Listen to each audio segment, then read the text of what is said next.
सध्या यूट्यूबवर झटपट तूप काढण्याचे बरेच व्हिडिओ आले होते. त्याच्यानंतर ठरवलं आपण पण करूया. परफेक्ट तूप झालं आहे, दाणेदार आणि झटपट झालं आहे. मिक्सरला लावा, थंड करा आणि सगळं काही प्रकार नाही. आणि दाणेदार तूप आहे बघा. म्हशीचंच तूप आहे आणि त्याच्यासाठी 15 ते 20 दिवसाची माझी मलई होती साठलेली. त्याचं करून बघावा आपण कसं. त्या पद्धतीने यूट्यूबवरच बघून मी ते केलेलं आहे.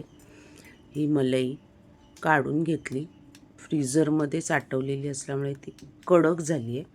तर तिला पहिलं आहे ना छान अशी नॉर्मल करून घेतली. खूप नॉर्मल नाही करायची, गरमी आहे सध्या. त्याच्यानंतर त्याच्यात गार पाणी घालायचं बर्फाचं आणि फक्त हँड बीटरने फिरवायचं आहे, फेटायचं नाही आहे. अगदी 2 मिनटं फिरवून म्हणजे ती थोडीशी एकजीव करून घ्यायची. नंतर मीडियम टू हाय गॅसवरती बीटरने ढवळत थोडं पाणी घालून ढवळून फक्त वितळवून घ्यायची. जास्त उकळवायची नाही, मलई वितळवेपर्यंत. कारण ह्याच्यामध्ये नंतर आहे ना ग्लास एक ठेवायचा आहे पाण्याने भरलेला आणि हे भांडं आपल्याला फ्रीजमध्ये ठेवायचं आहे 2 ते 3 तासासाठी. 2 ते 3 तासानंतर बघा, जे तूप होतं ना आपलं, मलई किंवा बटर मस्का, तो आपला वरती घट्ट झाला आहे. खाली जे दूध असतं, जे आपण मलईतलं, ते खाली जमा होतं. त्याचं मग पनीर बनवतात, काय बनवतात. मी काही ते बनवलं नाही. आता हे घट्ट झालेलं वरचं जे मक्खन होतं ना, ते मी काढून घेतलं. केवढं आलं आहे, जमा झालं आहे ते बघा. मला खूप आवडली ही प्रोसेस, कारण ते मिक्सरला लावा, मिक्सर खराब होतो, मग ती भांडी घासा, फिरवा आणि सगळं. ह्याच्यामध्ये हे सगळं काहीच करायची गरज नाही. सगळं काढून घेतलं आहे आणि आता ते स्वच्छ 2 पाण्यातनं धुवून घ्यायचं आहे, पाणी क्लिअर स्वच्छ येईपर्यंत.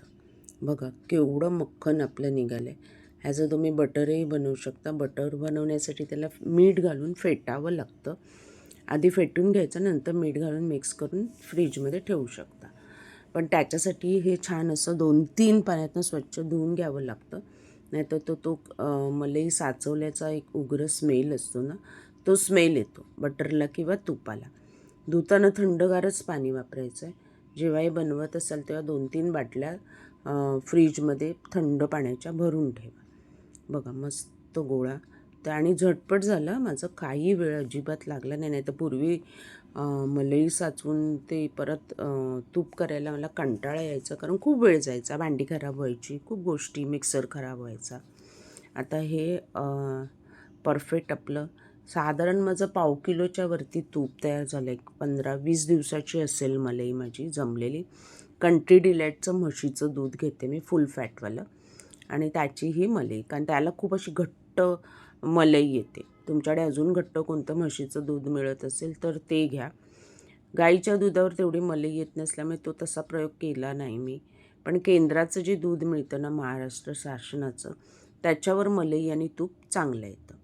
आता हे स्वच्छ धुवून मी उकळवून घेतलं आहे. मीडियम टू हाय गॅसवरती मस्त उकळवायचं आहे.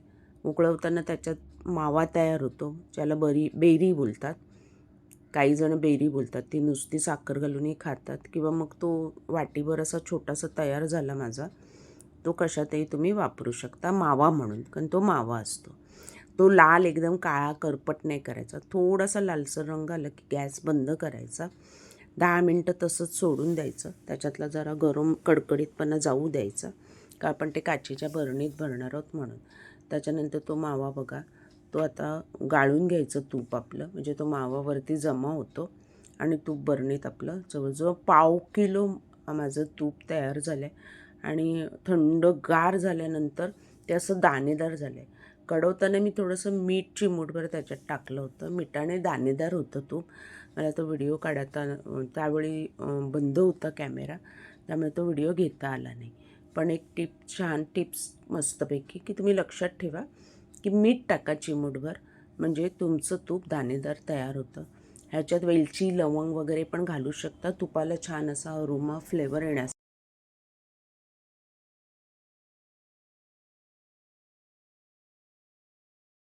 परफेक्ट.